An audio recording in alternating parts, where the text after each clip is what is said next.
Recent advances in 3D printed microfluidic organs on chips are enabling fast, human-relevant drug testing outside animals.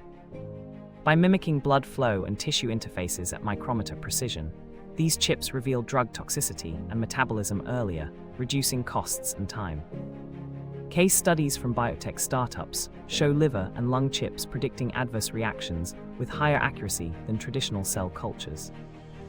Experts foresee applications beyond pharma, including personalized medicine, cosmetic testing, and toxicology screening in regulation.